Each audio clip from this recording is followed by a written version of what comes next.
température et ovulation. Qu'est-ce que c'est que les étoiles creuses en symptothermie? Je vous en parle dans cette vidéo. Moi, c'est Maëlle du blog Devenir Intuitive.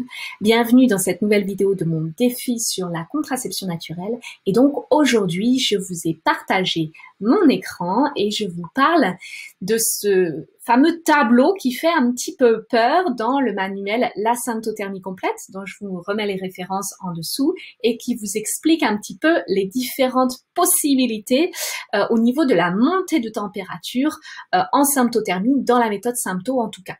Donc, dans la méthode Sympto, on utilise des étoiles pleines pour montrer qu'on a des températures hautes significatives qui nous font sortir de la phase fertile, et on utilise des étoiles creuses quand soit les valeurs ne sont pas significatives, donc suffisamment hautes, soit les valeurs arrivent pas tout à fait au bon moment et du coup on est dans des étoiles creuses, c'est-à-dire pas tout à fait significatives.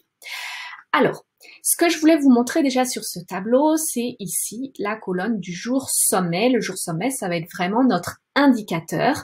Mais rappelez-vous que le jour sommet, donc c'est le passage de la glaire très fertile à une glaire qui n'est plus fertile.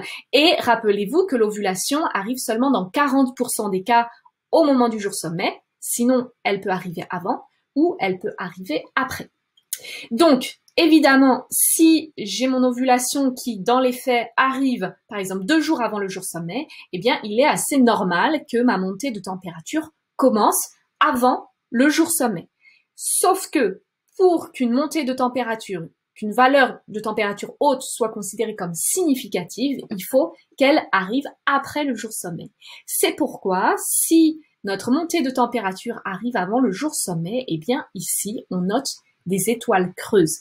C'est seulement après le jour sommet que on note des étoiles pleines. C'est ces valeurs-là qui sont considérées comme significatives pour nous faire sortir de la montée de de la phase fertile, pardon. Voilà, ça c'est le premier cas de figure, c'est si l'ovulation arrive avant le jour sommet. Maintenant, si l'ovulation arrive après le jour sommet, eh bien, dans ces cas-là, il est tout à fait possible d'avoir des valeurs basses après le jour sommet, et puis c'est seulement 1, 2, 3, 4 jours après le jour sommet qu'on va avoir nos montées de température. Et là, il faut qu'on ait des températures suffisamment hautes pour qu'elles soient considérées comme significatives. Rappelez-vous, la première température haute doit faire 0,05 degrés au-dessus de la ligne des températures basses. Et la troisième montée de température qui nous fait sortir de la phase fertile, elle doit être 0,20 degrés au-dessus de la ligne des températures basses, sinon elle n'est pas considérée comme significative. Donc là encore, c'est une étoile creuse. Voilà. Et dans ces cas-là, donc, vous pouvez voir que donc la montée de température, elle peut être décalée aussi après le jour sommet.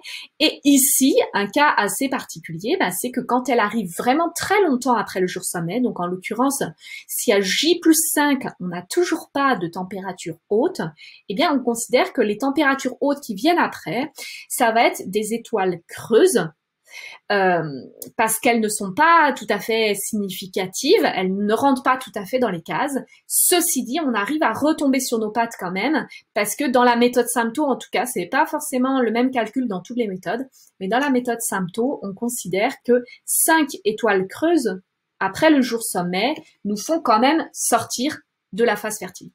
Bon, en l'occurrence, vous imaginez bien que 5 jours après le jour sommet, plus 5 étoiles creuses, ça laisse plus beaucoup de temps de jours infertiles après, finalement, dans ce cycle-là, en tout cas. Mais bon, c'est déjà ça, quoi. Voilà ce que je voulais vous dire donc sur les étoiles creuses. J'espère que ça vous a donné un petit peu plus de précision. N'hésitez pas à mettre un pouce en l'air si ce contenu vous a plu, à vous abonner à la chaîne YouTube et on se retrouve demain.